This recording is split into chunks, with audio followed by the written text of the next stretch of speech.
Por que no início havia tanto poder e rigor? Atos capítulo 5. Comentário de Mari Persona. Esse capítulo 5 de Atos, ele devia começar, na realidade, no capítulo 4, versículo 36, depois de dizer que repartia-se a cada um segundo a necessidade que cada um tinha. O versículo 36 diz que José, cognominado pelos apóstolos Barnabé, que traduzido é filho da consolação, levita, natural de Chipre, possuindo uma herdade, vendeu-a e trouxe o preço e o depositou aos pés dos apóstolos. Esse Barnabé, que nós lemos depois dele também, em outras passagens de Atos, ele faz isso de coração. Ele não faz isso buscando nenhuma promoção, não busca se exibir ou querer mostrar que ele era mais caridoso que os seus irmãos. Pelo contrário, ele poderia até estar reparando um erro que ele havia cometido nos tempos da lei, porque o levita não podia possuir propriedades. Ele era um levita, e segundo a lei o levita não possuía propriedades. Mas ele então vende essa propriedade, traz o preço e deposita aos pés dos apóstolos. Era como se ele passasse uma régua no seu passado aqui, e muitas pessoas, às vezes, precisam passar uma régua no seu passado, né? Essa semana eu recebi uma mensagem de um rapaz que ele falou que ele estava no crime, e ele se converteu, ele estava ouvindo uma mensagem no banheiro até, e ele se converteu a Cristo, e agora ele estava com a consciência atribulada, perguntando se ele devia se entregar à polícia. E eu geralmente não respondo coisa assim, do tipo entrega ou não entrega, eu mando orar, né, porque é uma responsabilidade muito grande você dizer à pessoa o que ela fazer em casos assim tão sérios. E depois eu recebi uma outra mensagem dele, ele foi conversar com o advogado que cuidava do caso dele, dizendo que ele queria se entregar, e o advogado falou: olha, acabei de ver seu processo foi arquivado. Foi arquivado o seu processo, você pode ficar tranquilo. Então ele estava muito contente porque acabou aquilo que pesava sobre a consciência dele, foi encerrado. Ele inclusive pediu contato de irmãos na cidade que ele mora. Então quando uma pessoa se converte a Cristo, ela fica ansiosa de querer passar uma régua nas coisas que ela vinha fazendo errado. A consciência dela fica atribulada. Eu tenho certeza que irmãos aqui já passaram por isso também, de terem que aparar muitas arestas de uma vida anterior, e assim é com cada um que vem a Cristo agora. E aqui temos esse Barnabé, então, esse levita que agora vende essa propriedade, não fica com dinheiro, mas simplesmente entrega aos pés dos apóstolos, uma atitude bastante nobre, né, que era digna até de elogios e tudo, mas não era isso que ele buscava, não. Ele não queria elogios, ele queria agora ter um caminhar novo com o Senhor, um caminhar agora tranquilo, sem aquele peso do passado. Mas aí nós entramos no capítulo 5, e Ananias e Safira certamente viram o ato de Barnabé e pensaram: bom, vamos vender a nossa propriedade também, mas a gente deixa uma parte dela, entrega uma parte e a outra parte a gente guarda.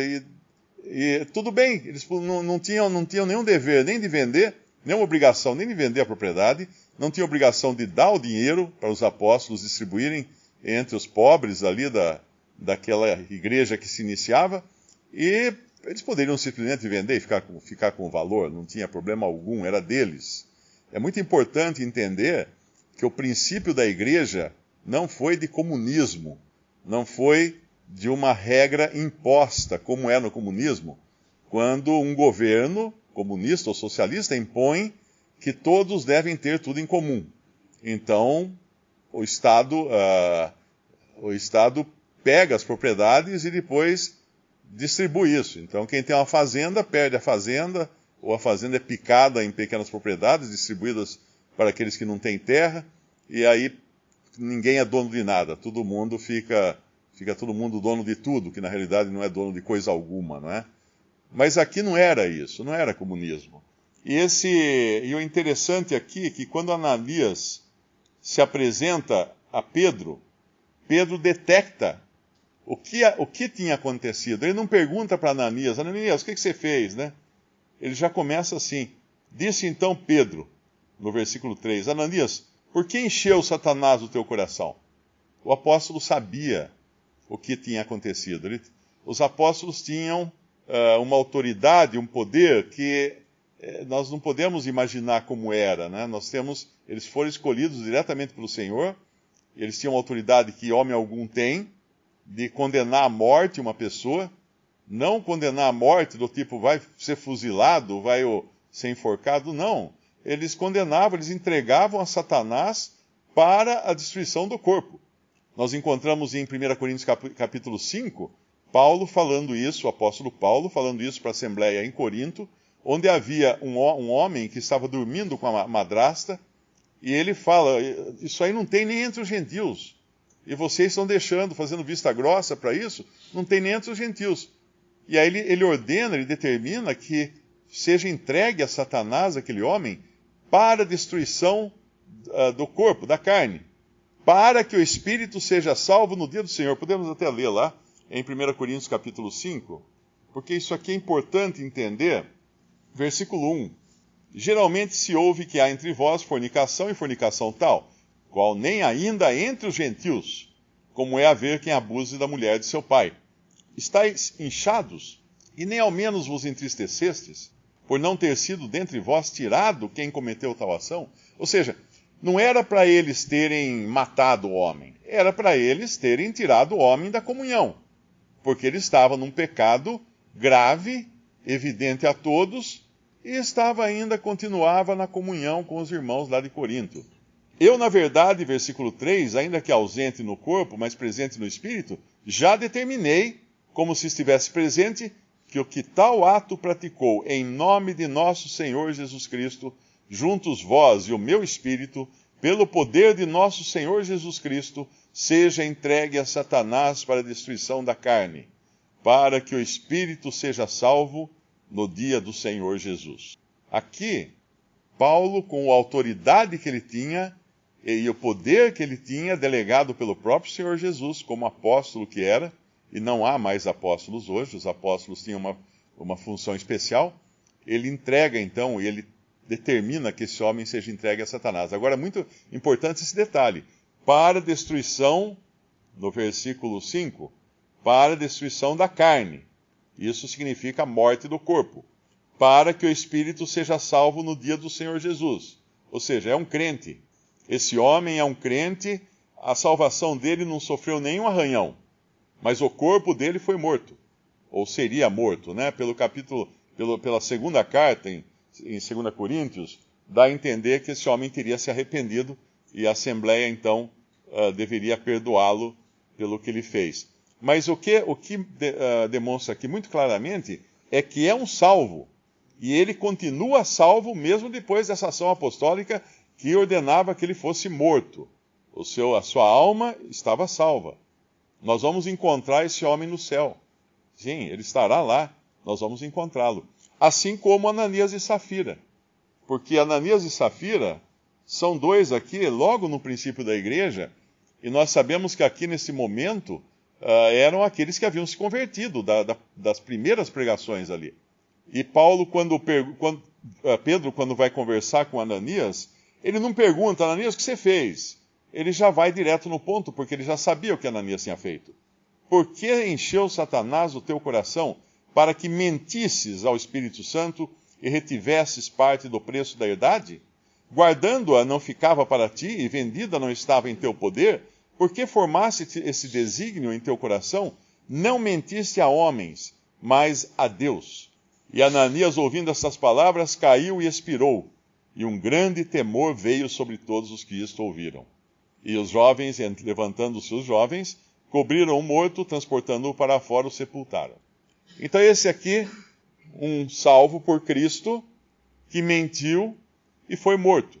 Aí a questão é, mas espera aí, eu minto às vezes. Todos nós aqui já caímos numa outra mentira, ou até em pecados mais graves. Mas aqui nós estamos falando do princípio da igreja.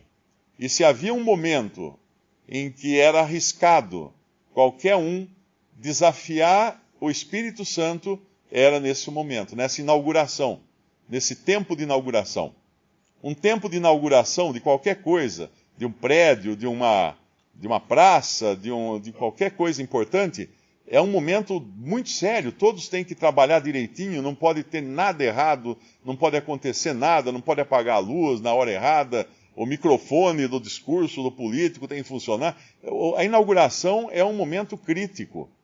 É um momento que depois o resto do ano inaugurou lá aquele palácio do governo, ou aquela escola, ou aquela universidade, aí vai funcionar, vai ter os defeitos aqui e ali. Mas no dia da inauguração nada pode falhar.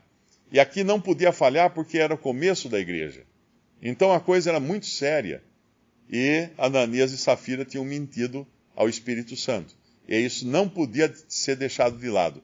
Lá no Antigo Testamento, nós encontramos que quando um homem foi pego pegando lenha, logo no começo da Bíblia, um homem foi pego pegando lenha. Eles tinham saído do Egito, tinham se libertado do Egito, estavam começando agora aquela jornada pelo deserto, era tudo novo agora que estava acontecendo, e um homem é pego catando lenha no dia de sábado. Aí os judeus não sabem o que fazer, os israelitas, né, os hebreus, vão perguntar a Moisés o que tem que fazer. E ele acaba ordenando que esse homem fosse apedrejado, fosse morto. É claro que depois, na história de Israel, muita gente transgrediu o sábado e continuou viva. Números capítulo 15, versículo 32. Estando, pois, os filhos de Israel no deserto, acharam um homem apanhando lenha no dia de sábado. E os que acharam apanhando lenha o trouxeram a Moisés e a Arão e a toda a congregação e o puseram em guarda, porquanto ainda não estava declarado o que se lhe devia fazer. Disse, pois, o Senhor a Moisés: certamente morrerá o tal homem. Toda a congregação com pedras o apedrejará fora do arraial. Então toda a congregação o tirou para fora do arraial e com pedras o apedrejaram, e morreu, como o Senhor ordenara a Moisés. Então isso era inauguração também, era um tempo de inauguração. Quando Moisés recebeu as tábuas da lei e desceu do monte e encontrou o povo todo adorando, fizeram bezerros de ouro para adorar, morreram pessoas naquele dia. Morreram acho que 3.000 pessoas, se não me engano, porque era um momento crítico aquele, ninguém podia brincar com aquele momento.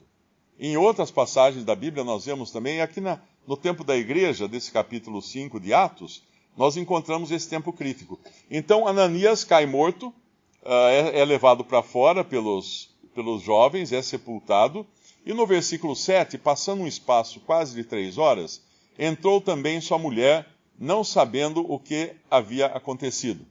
Até aqui nós vimos que Ananias e Safira, eles queriam primeiro se promoverem aos olhos de todos, para que todos pensassem que eles eram extremamente caridosos.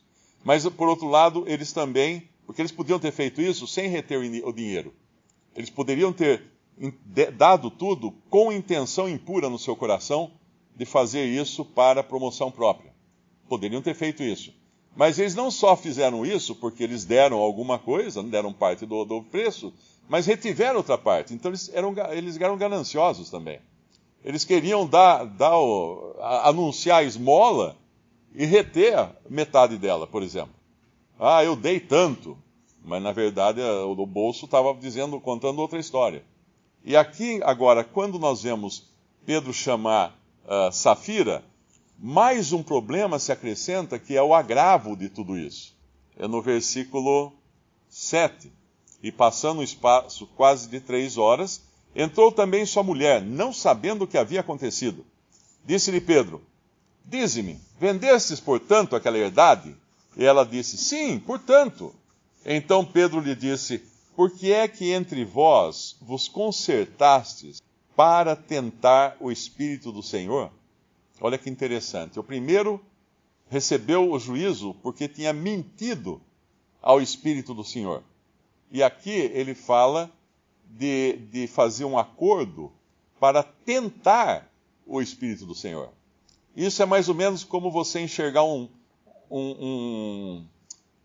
radar na estrada e dizer assim, eu não acredito que esse radar funcione. E pisar fundo no acelerador e passar.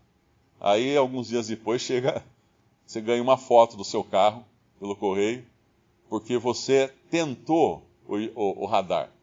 Você tentou o radar, você testou a eficácia do radar. E aqui eles fizeram isso. Tinha um radar ligado, o Espírito Santo.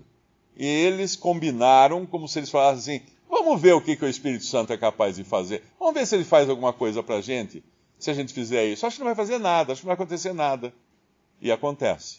Por que é que entre vós vos concertastes para tentar o Espírito do Senhor? Eis a porta, os pés dos que sepultaram teu marido, e também te levarão a ti. E logo caiu aos seus pés e expirou, e entrando os jovens acharam-na morta, e a sepultaram junto de seu marido. E houve um grande temor em toda a igreja, e em todos os que ouviram essas coisas.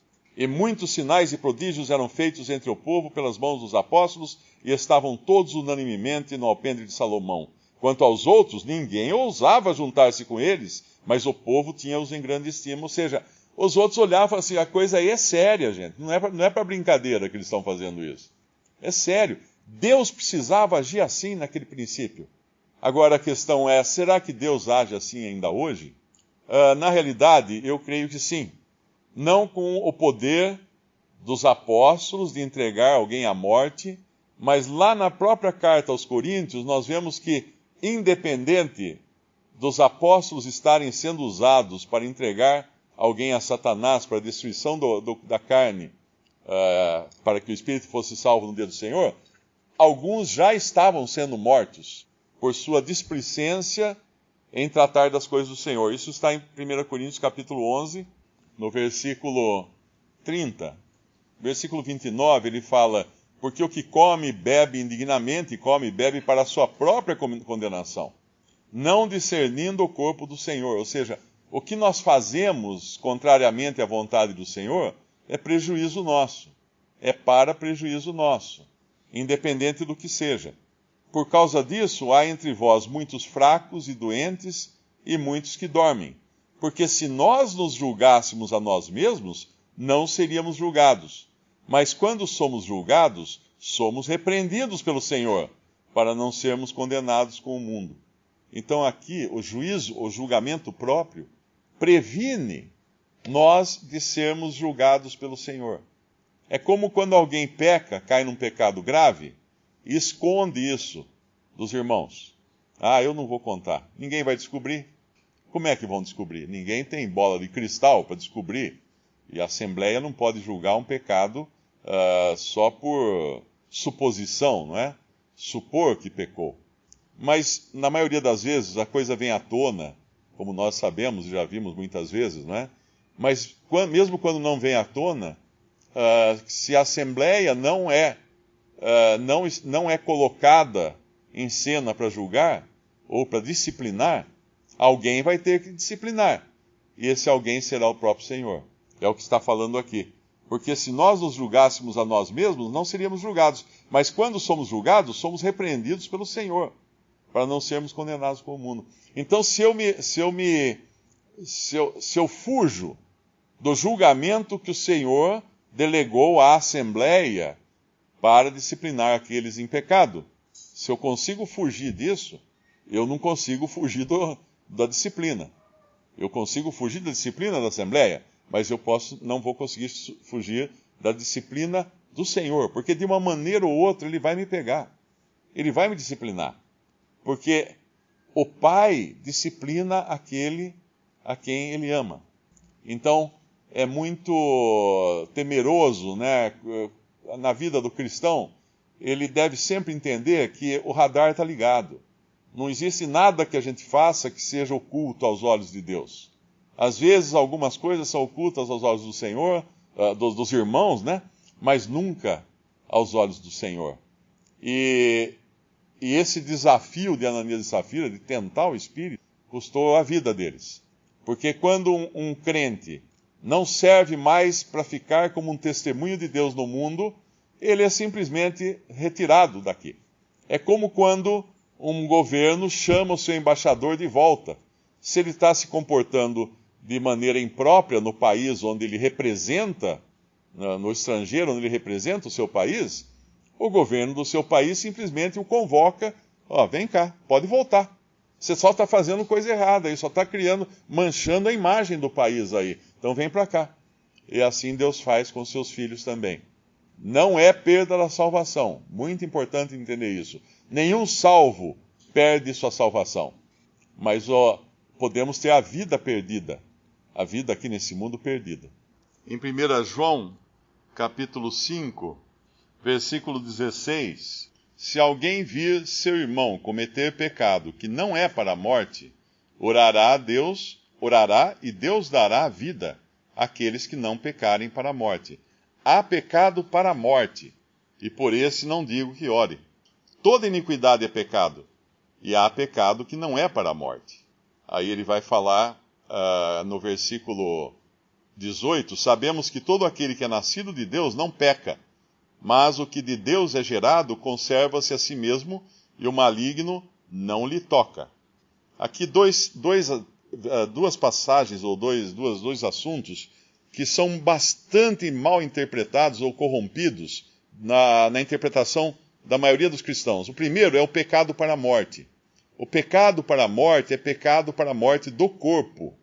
Porque aqui no versículo 16 fala, se alguém vir seu irmão cometer pecado. Não está falando de se alguém viu um incrédulo. É seu irmão cometer um pecado que não é para a morte. Orará a Deus para dará a vida àqueles que não pecarem para a morte. Há pecado para a morte, por isso não digo que ore. O que é um pecado para a morte? Ananias e Safira pecaram para a morte. Aquele lá que estava asseverando que a ressurreição já tinha acontecido, tem uma passagem que Paulo menciona esse também, que ele iria entregar Satanás, essa pessoa, era um pecado para a morte. Ele estava com uma doutrina tão perversa que estava distorcendo a mente de muitos ali, levando muitos ao mau caminho, não é? Em termos doutrinais, porque existe o pecado moral, existe o pecado doutrinal, e é pecado para a morte, esses que são mencionados aqui. Morte do corpo, sempre, nunca um crente vai perder a salvação. Não é morte da alma, não é morte do espírito, não é perdição eterna, é morte do corpo. Simples assim. E a outra coisa que fala aqui no versículo 18, que também é muito mal interpretada, e até os editores de algumas versões da Bíblia, por não entenderem o versículo, corromperam o texto. Sabemos que todo aquele que é nascido de Deus não peca, mas o que de Deus é gerado conserva-se a si mesmo, o maligno não lhe toca. Algumas versões falam assim, não vive pecando, ou não pratica pecado. Não é isso. O que é nascido de Deus não peca mesmo. Ele está falando da vida nova. A vida que é nascida de Deus é uma vida que vem de Deus. Essa vida que vem de Deus não tem condições de pecar.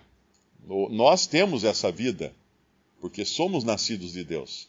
Então esse não peca. Então, duas questões que são bastante mal interpretadas, até por cristãos, são essas duas. Primeiro, que o pecado para a morte não é perda da salvação.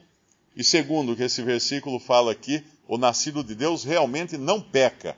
Aquela vida nova que temos em nós, que veio de Deus, não pode pecar, porque ela vem de Deus, ela é perfeita.